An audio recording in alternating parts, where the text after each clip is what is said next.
information at 480-488-4812, carefreetea.com. Hospice of the Valley, medical, social, and spiritual care for patients nearing end of life and support for their families. A not-for-profit community hospice, HOV.org.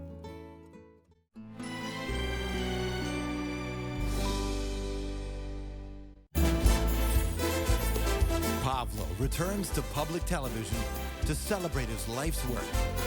Experience Pablo's Mediterranean music in a way you've never heard before. Live in Guadalajara with the Jalisco Philharmonic Orchestra. Tonight at 7 on Arizona PBS. Explore new ideas and new worlds here on Arizona PBS, a community service of Arizona State University. Arizona PBS provides you great musical performances all year long. And now we have some of the best seats for you to see some of your favorite acts live and in concert. Arizona PBS Box Office presents a backstage pass for you to meet world-class performers and offers a chance to see exciting performances before they sell out. This month, Arizona PBS Box Office presents The Fab Four, returning to Arizona on Friday, January 24th at the Mesa Arts Center. What are you doing? Possibilities. Your day is filled with them. Reach up, energy in the fingertips, collapse. TV, lay down, Abby. And PBS helps everyone discover theirs.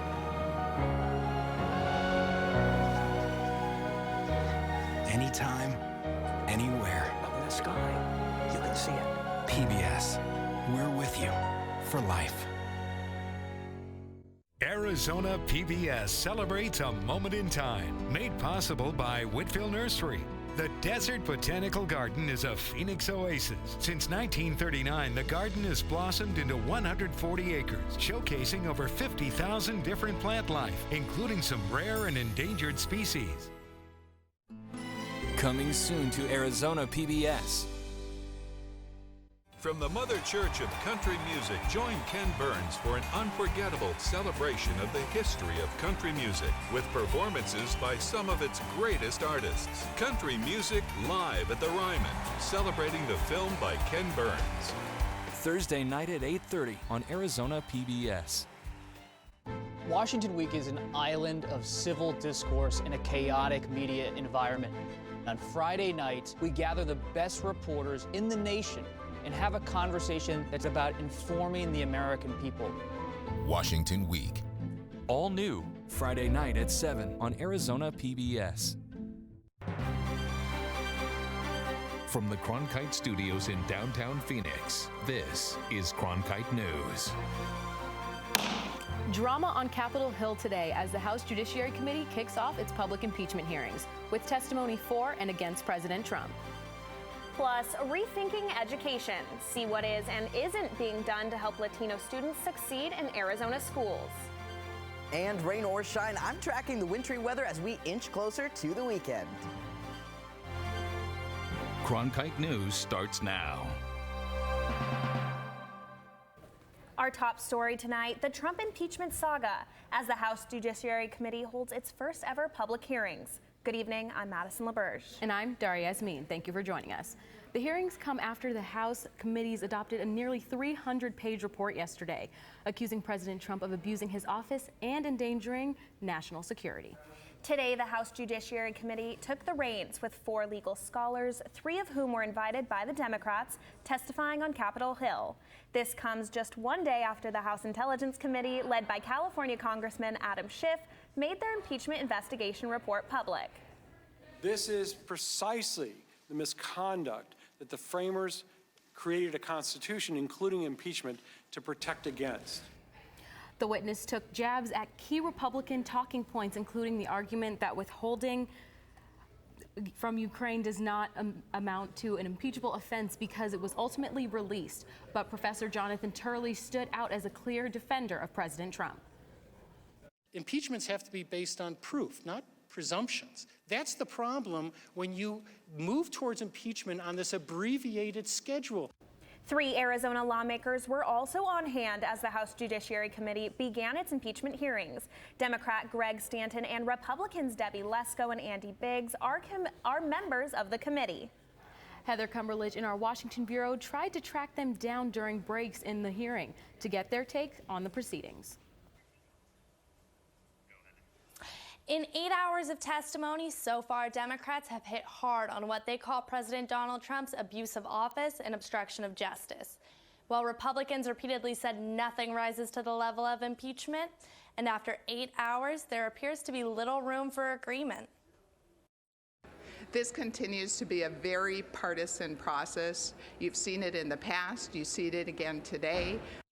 After the first few hours of testimony, Arizona Representative Debbie Lesko said the hearing was stacked against Trump and his defenders on the committee.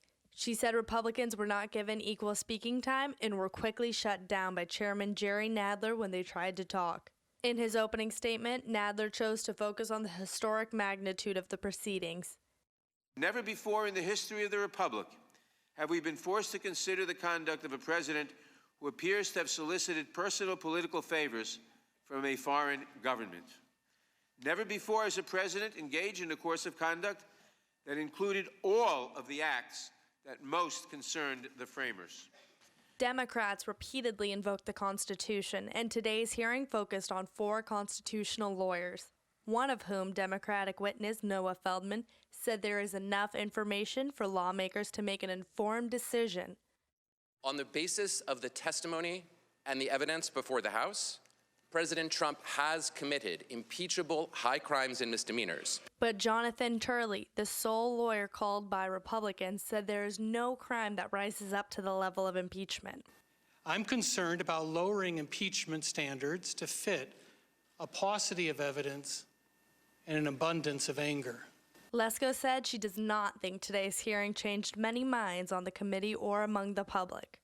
If they're trying to sway the public, I don't think this particular witness group is going to do it, because they're talking about, what happened back in the House of Commons back in, the 1800s or something. I don't think most people are going to stay tuned in. Committee members spent the afternoon asking questions that were often phrased more like statements, and when the time came for him to talk, Congressman Andy Biggs accused the witnesses of having made up their minds long before the hearing even began. In Washington, for Cronkite News, I'm Heather Cumberledge. For continuing coverage of the impeachment hearings in D.C., follow us on Facebook and Twitter, and find us online at cronkitenews.azpbs.org. The Latino community, it's the fastest growing population here in Arizona. In fact, it's more than tripled since 1990. But while the community and its impact on Arizona continue to grow, Latinos remained underserved and underrepresented, especially on the State Board of Education. But a new advocacy group wants to change that and correct the miseducation. All In Education is a new advocacy group that focuses on the success of Latino students. Founder Luisa Vila says its mission is clear: to add Latino leaders in decision-making positions in education. Unfortunately, almost half of the student population in Arizona is Latino, but only about less than 10% of people making decisions for children in our state are Latino. Avila says that this is a big problem, but they're hoping to make systematic changes to level out the playing field for children K through 12 and tackle the education gap. There are a lot of leaders in our community who care about education, but we need to be okay with saying it is what happens to our future generation matters now, and this is where we want to put a line in the sand and say this is how we will advocate for our kids, this is how we will advocate for our community. And when we do that and when we think about the growing Latino population, we do it from a lens of opportunity and not from a deficit perspective. All for Education is not only looking to have more Latino representation on the Arizona Board of Education, they are also working to appeal Prop 203. It was passed in the year 2000, and it repealed bilingual education laws and required that all classes be taught in English. Latino advocacy groups say that it has slowed academic progress for English language learning students. So what we're doing, it's not working. We have to change it. And those policies that were created almost 20 years ago were created by people who do not have the lived experiences we have. So we have to be at the table making the decisions. No more decisions without us at the table. Unidos US says that the English learning students' graduation rates in Arizona have dropped 48 percentage points compared to their peers. Arizona's State Superintendent of Public Instruction has released statements supporting the repeal of Prop 203. State lawmakers were leaning towards repeal last legislative session, but ran out of time. A lot has happened to the president over the last year. The president of Mexico, that is. It was 1 year ago this week that Andrés Manuel López Obrador was sworn in as president of Mexico. And experts in Washington took a look back as Hannah Ehrlich reports from our Washington bureau. When he took office a year ago, Mexican President Andrés Manuel López Obrador faced a lot of challenges. But experts this week said the biggest challenge for the man known as AMLO may have been his country's relationship with the U.S. And if you look at what has been the most important or the most efficient check that the López Obrador presidency has faced during this year, it is not Congress, it is not the Supreme Court, it is not the press, it is not civil society, it is not the so-called markets or the private sector. It's a relationship with the United States. Those challenges have included working with the U.S. on asylum policies and border laws, and a relationship with President Donald Trump that has not always been smooth, said Rebecca Bill Chavez, senior fellow at the Inter-American Dialogue and the Peter D. Bell Rule of Law program. Well, unfortunately, I think he was basically, President Trump pressured him to accept the Remain in Mexico program. That program requires people seeking asylum in the U.S. to wait on the Mexican side of the border, a policy AMLO agreed to in the face of Trump's threat to impose tariffs on Mexican goods. It may not have been the most elegant way to get an agreement, but David Beer, immigration policy analyst for the Cato Institute, says it did the trick. You know, the other thing was the threat of tariffs ultimately was effective in bringing them to the table to negotiate over immigration. Bravo Regador, the professor at the Center for Economic Research and Teaching, calls it an ironic twist for López Obrador, who ran promising a stronger Mexico. He has obviously been a president who has tried to build a strong presidency. And we have this irony or this dissonance of, one year after what we have is a strong presidency or stronger presidency but a weaker government. And one of the reasons of this has to do with institutions. Despite the occasional tiffs, Beer says at a minimum, there has been collaboration between the countries, even if it's what he calls contentious collaboration. At the end of the day, we have seen a lot of collaboration. We have seen a lot of deal-making getting done. And so I would say it's one of contention, but collaboration. In Washington, Hannah Ehrlich, Cronkite News. Obrador called for binational cooperation last week when President Trump said he wished to designate Mexican drug cartels as terror groups after the killing of 9 Americans in the state of Sonora. But while he called for cooperation, Obrador still warned against direct American intervention. One Native American community will benefit from a new project that will bring behavioral health care to its members. The project will include many programs, but will also focus on teens and older adults. Ashley Stewart tells us what is this project and where it'll be located. A 120-bed behavioral health facility plans to break ground January of 2020. I spoke to those facility providers to see what this will do for our community. This land will soon be home to a behavioral health facility. Todd Bryant, the president of Healthcare Development Partners, says it's an opportunity to enhance healthcare services. It's going to be able to serve the community on an outpatient basis and, again, state-of-the-art, full-service healthcare community that really focuses on wellness and where we see healthcare going in the future.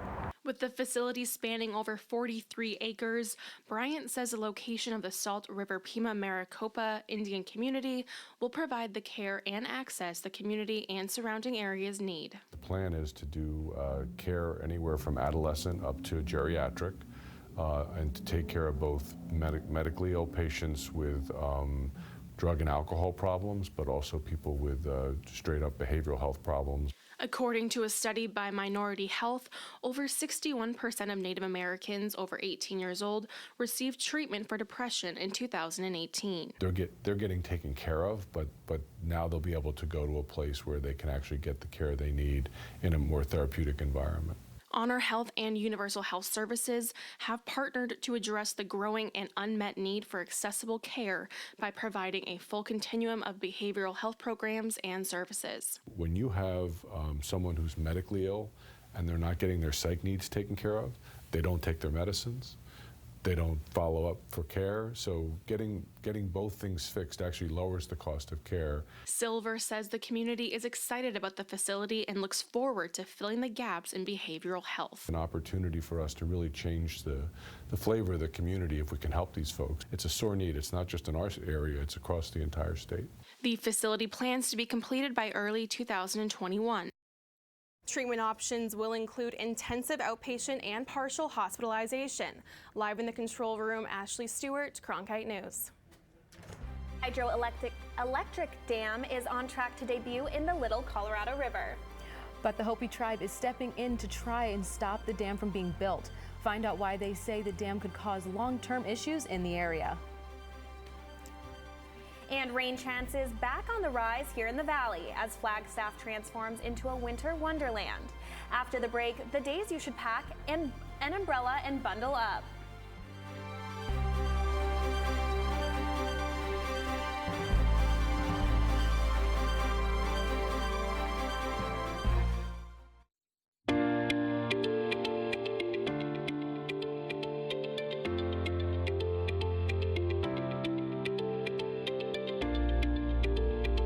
The weather around Phoenix is just beautiful today. Let's take a look at the weather around the valley. Thank you for joining us for the special edition of Cronkite News. Here are the top stories that we're tracking today at noon.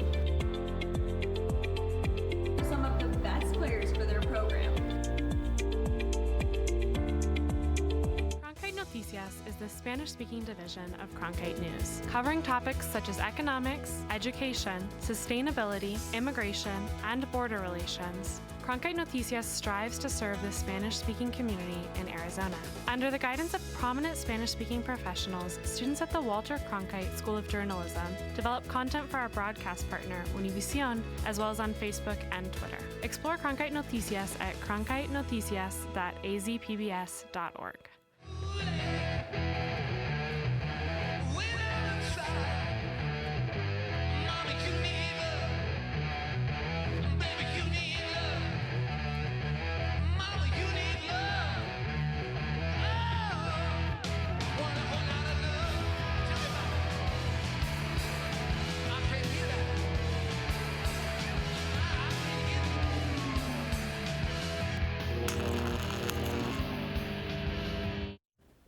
A Phoenix-based company has proposed 2 dam projects that would bring hydropower to the Little Colorado River. But already there is more than a dozen efforts to stop them. Cronkite News reporter Melanie Porter is following the story. Melanie, how does this technology work? The company Pumped Hydro Storage wants to build a system on the Little Colorado River that would store energy. Here's how it works.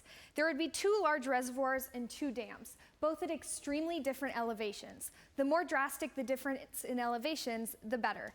The company would buy renewable energy when it's at its peak, in the daytime, and use it to pump water from the bottom reservoir up to the top. When the sun goes down and renewable energy costs more, Pumped Hydro would release the water to the lower reservoir and sell the energy for profit. Although these projects are 5 miles outside of the Grand Canyon, their impact would directly affect the people and the culture within. That is the birthplace of Hopi. That's our church. There's our place of worship. The Hopi people hold the Grand Canyon and Little Colorado River with the highest degree of sacredness. We need to go forth and talk with them before any ideas are addressed. Any project proposed on and around the Little Colorado River is taken very seriously, not only for its potential environmental and economic impact, but also from a cultural standpoint. Hopi Vice Chairman Clark Tinakongva believes the Hopi people haven't been given the proper respect when planning these dam proposals. But they've already got an agenda that's printed out in social media of what their plans are, without no word from either the Navajo or Hopi tribe. Tanakongva believes they have fought the exploitation and degradation of their land time and time again. There are just a bunch of brown people, skinned people living up north.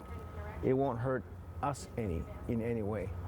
The Hopi and environmental groups, including the Grand Canyon Trust, are looking to leaders to help preserve the Little Colorado River for future generations. We were here before the hydro dams were even thought about. There's reasons why we oppose it. And they need to respect that. You know, if they want to generate revenue, do it elsewhere. But Pumped Hydro Storage LLC says these projects are in the right place and would help push the science of renewable energy forward. If you want to expand renewables, you're going to have to come up with ways to store it. And this, we just think that that location is just a fantastic location for doing that. Steve Irwin and Justin Rundle filed for permits in the spring to build 2 separate projects on and around the Little Colorado River. If both are approved, it would mean 4 dams, 4 reservoirs, and 2 hydro generating facilities. Salt Trail Canyon would be roughly $3 billion, and the other one would be, like $6-7 billion. Irwin says the projects will help keep the local economy afloat by providing jobs to those who used to work for the Navajo Generating Station, which closed in November. And the Navajo need the work, and they have the facilities there. We're using stuff that's already there. It just makes a lot of sense. Pumped Hydro Storage wants to use the power lines that were built for the Navajo Generating Station. But for the Navajo, even the promise of jobs isn't enough to overcome the fear around the impact of dams. I think a lot of our people out there really want to keep our lands pristine, meaning the way it used to be, just to respect and to be caretakers of our land. That's why we're placed here. And so putting a dam there will disrupt life. Glen Canyon was the place no one knew. Glen Canyon Dam was finished in 1963, and we use it and the lake it created to provide recreation and power all around the West. Of course, it gave jobs to a lot of Native Americans at the time it was being built. But look what it did. Beautiful canyons and culturally significant land is now deep underwater because of the Glen Canyon Dam. Other dams were proposed around the same time, but they weren't built because of the public outcry. The political and economic pressure to provide cheap electricity was so strong, there had to be an alternative. So ultimately, when the decision was made not to build those 2 dams, the alternative way of getting electricity was to build Navajo Generating Station. The power lines went up to avoid building more dams in the area back in the 60s, but those same power lines are the reason why Pumped Hydro Storage LLC wants to pursue this area. Both the Navajo and the Hopi made money on it. And we're looking to replace the Navajo Generating Station with these. Although these hydroelectricity projects are at the very beginning stages, and it will be a long road before anything is decided, the Navajo and Hopi tribes know there is more at risk in a land that holds the past and future of its people. The window for public comment on these 2 proposals closed on November 22nd, and now it is up to the Federal Energy Regulatory Commission to determine the fate of these 2 proposals. In the broadcast studio, Melanie Porter, Cronkite News. It's been another rainy day in the valley with more snow expected to fall up north tonight. Quentin Walker is standing by with a look at the rising rain chances even as we head into the weekend. Quentin? Yeah, we've been seeing quite a bit of rain here in Phoenix, and I'm no architect, but I think if we could stick a couple slides on some of the buildings downtown, we could have our very own little water park going on here. I don't know if that's the safest, but I'd follow you after you did it. I don't think that's the best idea because I don't think we want to be seeing some raining men, but it's okay. You know what? We're going to workshop that one, but we will have some rain tonight. Take a look. This is what we have going on right now at a cool 72 degrees, moving down to 62 at 10 o'clock. Your highest chance for precipitation coming at 8 p.m. We do have a storm system lingering above the state right now. I'll show you right here. Take a look. This is what we have bringing us some loose rains across the valley. That's then going to move up toward Denver into tomorrow, where they'll likely see some snow, leaving us with a couple spotty showers here in Phoenix, then ushering in some clouds that you'll see there on Friday. But that's not it. Take a look around Los Angeles. That precipitation there is likely going to make its way towards Arizona, catching up with us sometime next week. But here's your low temperatures for tomorrow: 50 degrees. Phoenix, Bullhead City, and Lake Havasu City City there as well. 23 at the Grand Canyon, Flagstaff, and a low 20 at Window Rock. Zooming into the valley, your highs for tomorrow in the high 60s. Then your weekend forecast for you right here. Again, a high of 68 tomorrow there, 71 on Friday and Saturday. Then taking a look at the rest of the week, you get a cloud, you get a cloud, everybody gets a cloud. I feel like Oprah up here. Where's my magazine? Come on. We've got clouds bringing us all the way to next Wednesday, as well as some precipitation there on Sunday. From the Cronkite Weather Center, I'm Quentin Walker. Back to you. Up next, skate after school. We shine the spotlight on a program aimed at keeping kids off the streets once the school bell rings and show you how you can help them skate into success.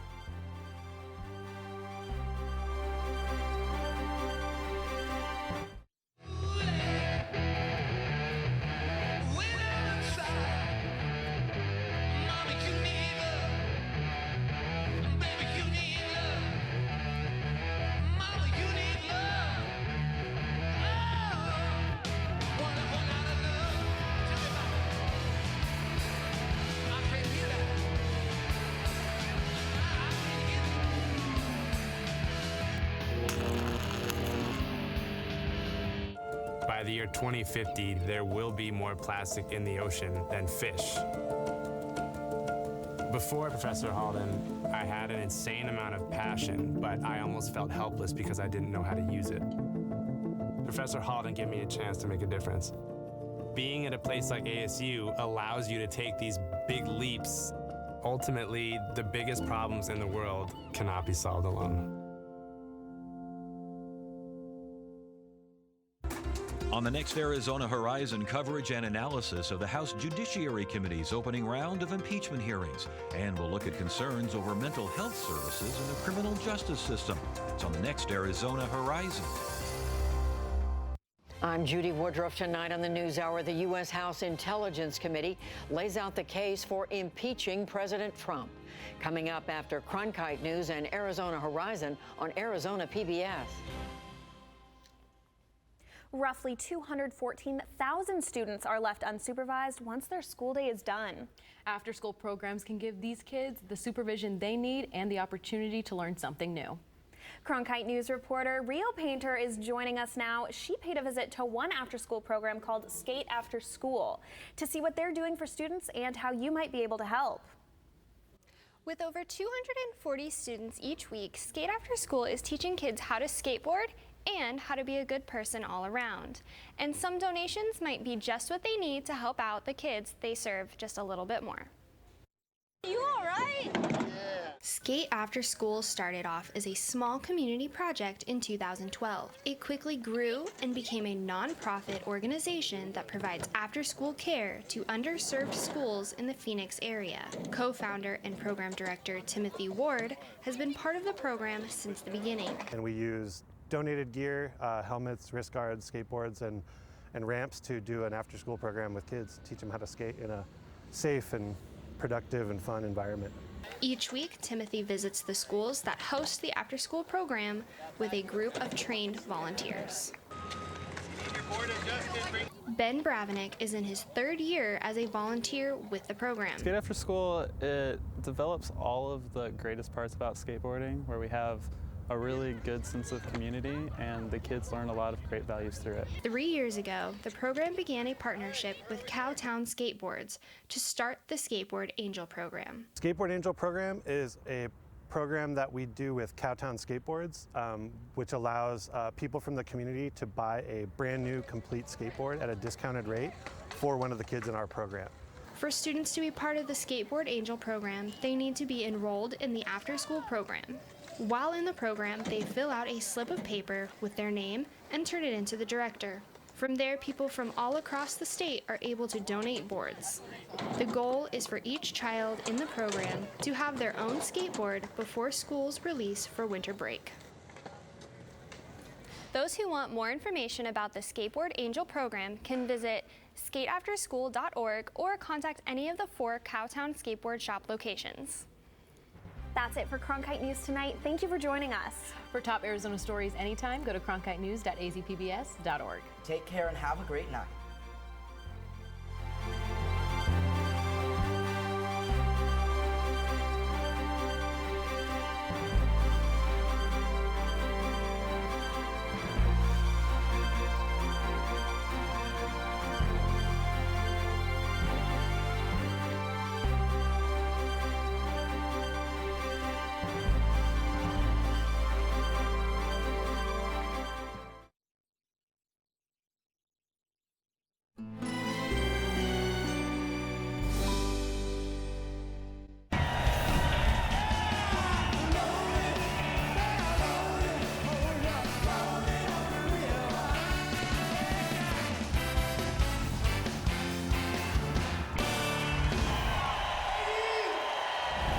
new tonight at 8:30 on Arizona PBS. Explore new ideas and new worlds here on Arizona PBS, a community service of Arizona State University. Arizona PBS provides you great musical performances all year long. And now we have some of the best seats for you to see some of your favorite acts live and in concert. Arizona PBS Box Office presents a backstage pass for you to meet world-class performers and offers a chance to see exciting performances before they sell out. This month, Arizona PBS Box Office presents The Fab Four, returning to Arizona on Friday, January 24th at the Mesa Arts Center. Watch sneak previews of what's coming soon. Go to azpbs.org/previews today. Arizona PBS celebrates a moment in time, made possible by Rock Springs Cafe. Phoenix rose from the ashes in 1868, growing from a thriving agricultural town to a culturally diverse city. Phoenix is now the 5th largest city in the U.S. with over 1 million people. Coming soon to Arizona PBS. Fascism. Just what is it? I'm Rick Steves. Join me as we learn from the story of fascism in Europe. We'll trace fascism's roots, the rise of charismatic leaders who manipulated the people's anger, the totalitarian societies they built, the brutal measures they used. We'll see the horrific consequences. Along the way, we'll talk with Europeans whose families lived through those times. We have to be vigilant. Thursday night at 7 on Arizona PBS. There's never been a more important time to make sure facts and the truth are driving conversation. Washington Week is an island of civil discourse in a chaotic media environment. On Friday nights, we gather the best reporters in the nation to unpack what's really happening and have a conversation that's not about point of view, but about informing the American people. Washington Week. All new Friday night at 7 on Arizona PBS. Support for Arizona PBS comes from viewers like you and from Friendship Village Tempe, a retirement community for over 30 years, offers independent living with residency options, lifelong learning classes, as well as continuing care. Information at friendshipvillageaz.com. Hospice of the Valley, a not-for-profit community hospice for patients nearing end of life and support for their families. HOV.org.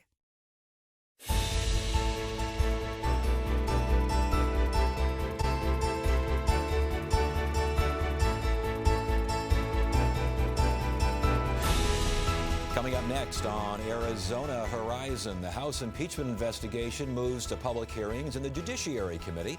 We'll have analysis of today's testimony from a former U.S. Attorney for Arizona. And we'll look at mental health issues in rural America. That's next on Arizona Horizon. Arizona Horizon is made possible by contributions from the Friends of Arizona PBS, members of your PBS station. Thank you. Good evening and welcome to Arizona Horizon. I'm Ted Simons. The U.S. House Judiciary Committee opened its first hearing in the impeachment investigation into President Trump. Testimony today focused on 4 constitutional lawyers to explain and at times debate just what exactly impeachment is and if the president committed impeachable offenses. Here's an excerpt of today's testimony. On the basis of the testimony and the evidence before the House, President Trump has committed impeachable high crimes and misdemeanors by corruptly abusing the office of the presidency. Specifically, President Trump has abused his office by corruptly soliciting President Volodymyr Zelensky of Ukraine to announce investigations of his political rivals in order to gain personal advantage, including in the 2020 presidential election. What matters in determining whether particular misconduct constitutes a high crime and misdemeanor is ultimately the context and the gravity of the misconduct in question. After reviewing the evidence that's been made public, I cannot help but conclude that this president has attacked each of the Constitution's safeguards against establishing a monarchy in this country. Both the context and gravity of the president's misconduct are clear. Based on the evidentiary record before you, what has happened in the case today is something that I do not think we have ever seen before. A president who has doubled down on violating his oath to faithfully execute the laws and to protect and defend the Constitution. And what we leave in the wake of this scandal will shape our democracy for generations to come. I'm concerned about lowering impeachment standards to fit a paucity of evidence and an abundance of anger. I believe this impeachment not only fails to satisfy the standard of past impeachments, but would create a dangerous precedent for future impeachments. Today's legal arguments were framed by a sharp political divide among congressional committee members. Never before in the history of the Republic have we been forced to consider the conduct of a president who appears to have solicited personal political favors from a foreign government.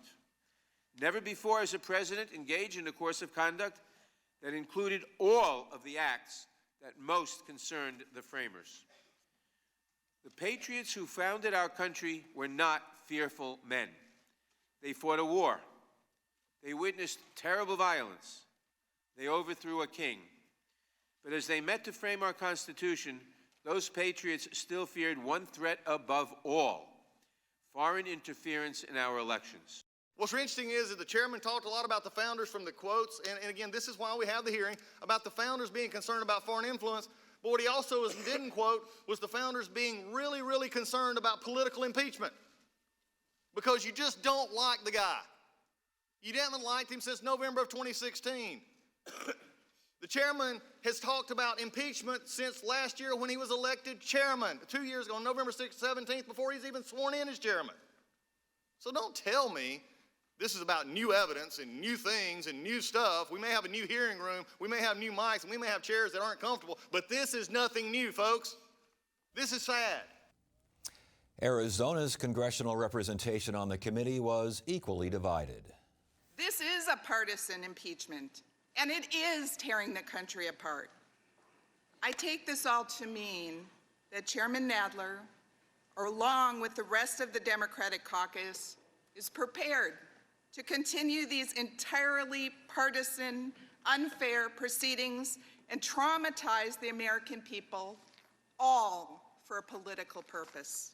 When President Nixon defied the law and obstructed justice, he was held to account by people on both sides who knew that for our republic to endure, we must have fidelity to our country rather than one party or one man. And the obstruction we're looking at today is far worse than President Nixon's behavior. Joining us now to talk about today's testimony in the House impeachment investigation of President Trump is Paul Charlton, a former U.S. attorney for Arizona, currently a partner in the Denton's law firm. Always a pleasure. Great to have you here. What'd you make of today's hearing? Thanks for having me, Ted. I thought it was fascinating, and I don't think you have to have been a lawyer or someone who follows this closely to have found it fascinating, Ted. The first 10 minutes of each of these four witnesses' testimony was interesting and relevant to one of the most important political issues and constitutional issues our country is going to have to face for a long time. It was designed to be kind of an academic discussion, if you will, of impeachment. And early on, it really was that, wasn't it? It was interesting, and I don't know of any other way to describe it. They had differing views. They had different ideas as to why it is the president should or should not be impeached in this case, and each of the views were compelling in their own way. They were compelling. Did they explain from their viewpoint here what the framers intended with impeachment? They did, and those witnesses, three professors who were called by the Democrats, had a very different opinion, for example, than Professor Turley, who was called by the Republicans. The Democratic witnesses, those professors who were called by the Democrats, indicated that they felt each of the founding fathers would strongly have supported impeachment for the facts that were found to have taken place by the Senate Committee on Intelligence and Adam Schiff and his leadership there. Mr. Turley, Professor Turley, however, had a much different view, and I think perhaps one of the more compelling arguments that the Republicans have ever made. Yeah, I want to get to him in a second here, but it's, more specifically, I should say, but in general, he seems like he's about the strongest witness Republicans have had in these hearings so far. He has been, and it's interesting for a couple of reasons. Number one, the argument was compelling, but it's not an argument that the Republicans writ large have embraced. Yeah, I want to get to him again in a second here, but let's start with this North Carolina Law School professor, Michael Gerhardt, who basically said regarding impeachment, if not this, then what? If what we're talking about is not impeachable, then nothing is impeachable. This is precisely the misconduct that the framers created a Constitution, including impeachment, to protect against. Does he have a point there? It's a great question, because if the facts are, as the majority found in the Senate Select Committee on Intelligence, then that would be clearly an impeachable offense. But what Professor Turley said, and I think this is probably a good time to talk about what his finding was, was that, listen, it may very well be an impeachable offense if a president withholds aid to the Ukraine in exchange for a personal benefit to his own upcoming election. But, Professor Turley said, you're moving too quickly, and there is a paucity of evidence, which is, law professors speak for, not yet enough evidence to show an impeachable offense. And here specifically is what George Washington University Law School professor Jonathan Turley said. He basically compared these proceedings unfavorably to previous impeachments. All involved established crimes. This would be the first impeachment in history where there would be considerable debate and, in my view, not compelling evidence of the commission of a crime. Second is the abbreviated period of this investigation, which is problematic and puzzling. This is a facially incomplete and inadequate record in order to impeach a president. Those are strong arguments, but it is incomplete in great part because the White House is simply not cooperating. How do you balance that? That's right, and that is a difficult part to his argument, and the Democrats have come back and said exactly that, Ted. They've said, listen, how is it that you can say we haven't completed our investigation when the White House is instructing witnesses not to come here and testify, when the White House is telling witnesses to ignore the lawful subpoenas that we've issued? That makes his argument a much more difficult one to embrace. And yet his argument isn't strong when later in his testimony he basically said Congress is the one abusing power here, not the president. That's right, and that's another interesting argument, and if you are a supporter of the president, it's one you will most certainly embrace. The Democrats come back and say, listen, we don't have time to wait for the courts to make a decision here. We need to move relatively quickly, and the professors who were there to testify and had been called by the Democrats said, it is not for the courts to decide whether you are obstructing justice. It is for you, Congress, to decide. Professor Turley has a much different view, and one of the reasons why I think this dialogue, this was such an interesting conversation this morning, and it was relatively polite throughout most of the day until the very end, and so I also found that refreshing and interesting as well. Yeah, relatively polite as well until, some would argue, Stanford law professor Pamela Karlan brought up the president's son when comparing kings to presidents. Kings could do no wrong because the king's word was law. And contrary to what President Trump has said, Article 2 does not give him the power to do anything he wants. And I'll just give you one example that shows you the difference between him and a king, which is the Constitution says there can be no titles of nobility. So while the president can name his son Baron, he can't make him a baron. Okay, we get the point. Eyebrows raised, had some chuckles there. But in terms of presenting yourself as a witness in what's supposed to be somewhat of an academic exercise, she later apologized. The First Lady tweeted out her disapproval. Lots of folks were saying that simply was uncalled for. So while we got a great lesson this morning on the Constitution, what our founding fathers' intent was, and how it is we can see differing opinions as it relates to those very important issues, the other lesson we heard from that very excerpt, Ted, was how it is to be a good witness. It was unnecessary for the professor to talk about Trump's son, and I think it diminished her testimony to some degree, and that's part of what we'll all learn as we talk about things when we're trying to give facts and when we're trying to give cogent opinions, that we ought not to make it personal. Well, let's take this now to the next step here. Was there any indication of what, if any, articles of impeachment will be coming out of this committee? This is the committee that drafts these things. Any indication of what they're focusing on? There were a couple of very interesting pieces. Number one and two are not surprising. The third was a little bit new, I think. Number one was the president's alleged misconduct, which the Senate Select Committee on Intelligence has already pointed out involved this quid pro quo allegation. The second was obstruction of justice, which you and I have just finished talking about. But the third, and also I think very compelling and interesting issue, is going to be whether or not the Mueller findings are included in the obstruction of justice. And we heard a number of references from some of the Congress members here today about whether or not that constituted obstruction, and we may end up seeing those in the articles of impeachment as well. Were you surprised to hear Mueller brought up here? Because that means a much broader scope. It does. In fact, they had looked to me like they were trying to find some kind of narrow confines here for these articles of impeachment if they are drafted, and I think we can say safely that they will be. Now there's a possibility that we're going to include the Mueller report as well. All right, Paul Charlton, as always, great analysis. Great to have you here. Thanks for having me, Ted. Thank you. Up next on Arizona Horizon, a look at mental health issues in rural Arizona. I'm Judy Woodruff. Tonight on the NewsHour, the legal debate for and against impeaching President Trump. Coming up after Cronkite News and Arizona Horizon on Arizona PBS. Out of Sight, Out of Mind is a documentary that looks at mental health issues in rural America with a focus on Cochise County in southeastern Arizona. Here's an excerpt. We got a little over 6,200 square miles of policing that we do here in the county. But overall, it's a very vast rural county. We did a snapshot here a few months back of what it looks like when it comes to mental health in my jail. On that day, 67% of the people in my jail, which houses up to 300 people, were either pre-diagnosed or currently diagnosed with some kind of mental health disorder. 67%. I consider it an epidemic in our county. With lack of resources in rural counties like Cochise, what happens is it is a revolving door. When you have those with mental health that they steal a candy bar, or, and this is repetitive, or they're causing disturbances there, the options are limited. The one option that remains constant is the arrest right into jail. And I'll be the first to tell you, that's not the answer.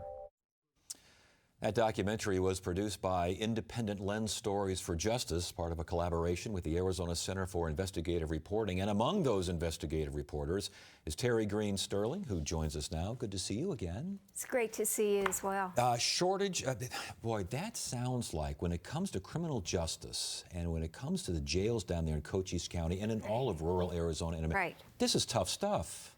Very tough stuff. So we focused, this was a collaboration between, as you said, the Center for Investigative Reporting and the film crew for Independent Lens. And we focused on Cochise County because it is a vast county. And the problems in rural America with mental illness is that people with mental illness simply can't.